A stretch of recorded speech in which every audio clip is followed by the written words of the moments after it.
Networkgo.com, and I tell you what, the Mets and Diamondbacks going at it. The surprising Mets looked like they were in with a spot, and then went on a losing skid and came back and won that thrilling game over Cincinnati to make it into the playoffs and then take game one. So it's the Mets and Diamondbacks tonight right after bowling. Jason Couch will start our semifinal match. Former Rookie of the Year. Oh, he's outside. Brings it up, knocks him down. From in to out.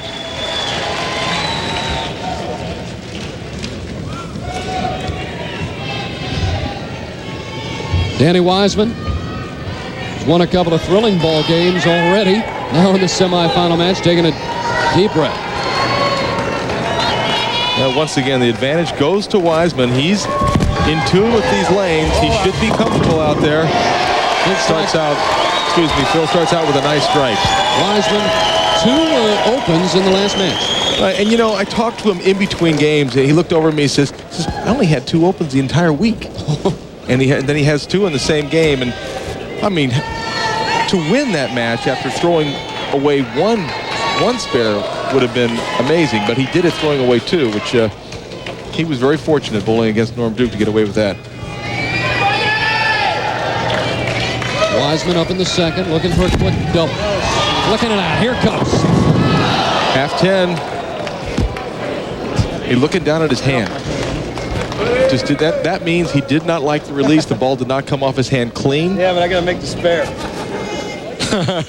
he's joking with Jason. Jason says, you know, it's good you just left the 10, but he said, yeah, but I got to make that spare.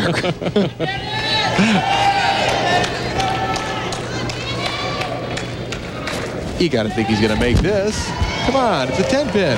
Oh, you made it easy.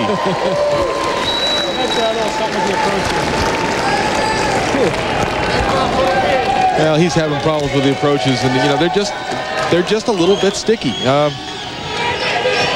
It's something that happens. The players have to deal with this, you know, on many occasions. Couch with a strike to start this semifinal match. Practices about 120 games a week. Well, he was not in tune to the lanes during practice. Can he take advantage of that first? Nope.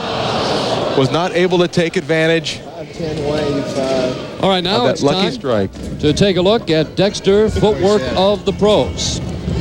And it's Jason Couch. Smooth footwork, high backswing. Look at the leg drive.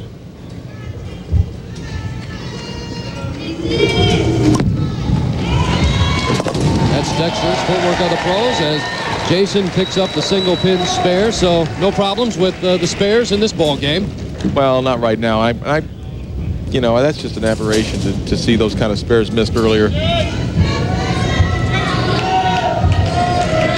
Couch got the ball in the pocket the last frame. Last time he was on lane 3 in the first, he came in very light and just splattered him down. Was not a good shot, but got the good result. And he's gone for extra hit. Moved in a little bit deeper, went for more fingers, got the ball back to the pocket. Well, it shows the versatility of his game. I'm used to seeing him kind of out a little bit, and here he is inside and twisting it up. Playing very well. Wiseman up in the 3rd frame can tie the match with a strike. 7-pin. Kid down there right when I was in the middle of my approaches going like that. Now Wiseman having trouble with the approaches. He's got there's a youngster that is distracting Danny a little bit, and hopefully we'll get that situation rectified as Wiseman makes a very good shot. 5-pin goes behind the 7. Virtually the same shot as the solid 7-10, only fortunately for Wiseman, the 10-pin was nowhere to be found. Wiseman distracted just a bit. Gain his composure. Jason Couch looks on. Picks it up, no problem.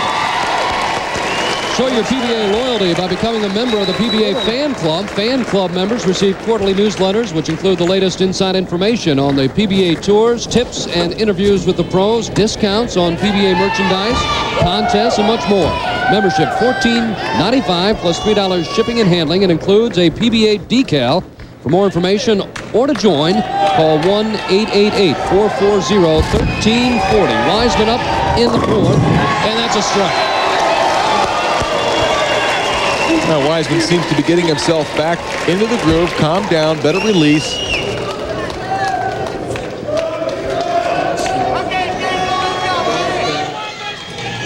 And I tell you, Phil, it starts to wear on you as you bowl a couple of games on television. The concentration level is necessary. It becomes fatiguing.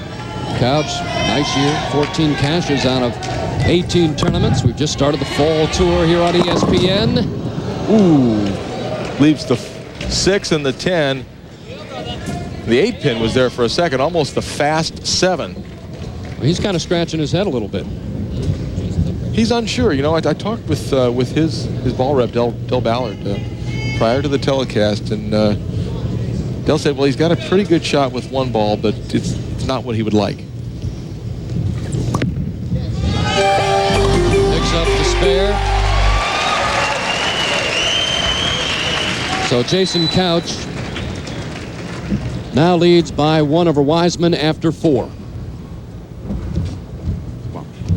What's that? Good shot. Just keep that thumb. Del, this is Marshall. It just looks as if he's just not quite dialed in. What did you guys talk about before we started tonight? Well, I just went over the fact that the right lane had the early hook on it and the left lane had the hang. And whenever he gets on the right lane, he's got to make sure that he doesn't thumb it down to allow the ball to get down the lane farther before it hooks. Okay, thanks, Del. Now, did you try a couple of different balls when you started out tonight? It seemed like this was the one that gave him the best shot? Yes, what we basically did was we used a dull ball a little bit farther out than where he was playing because he was lost early on, and we tried to burn up a little bit of a track for him to where he could move inside and bump it off of that later on. All right, well, he's hanging in there, but not able to string the strikes. Yeah, you just manipulate carry. If you can just get his hand right to where he can manipulate the carry, he'll be okay. Okay, thanks, Del. Couch with a spare then in the 5th frame. We'll check back with Del Ballard a little bit later on with the ball rep. A lot of players have them, Marshall. Well, virtually all the top players have someone that really does help them out. Wiseman's ball rep is here as well. And he maybe wanted to ask him a question after that shot. 3-6-10 remaining. Wiseman was working on a strike. This match is all even. He had a chance to go up by 10 pins, but now he leaves himself the difficult 3-6-10, and he still has to contend with the left side of the lane and the problems with his shoes. He's having a little bit of trouble sticking, especially when he shoots from the left side. So we'll watch this with very much interest. Wiseman's last victory, 98 in Portland.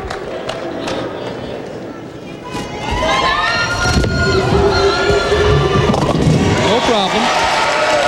Well, maybe they're easier to pick up in bunches.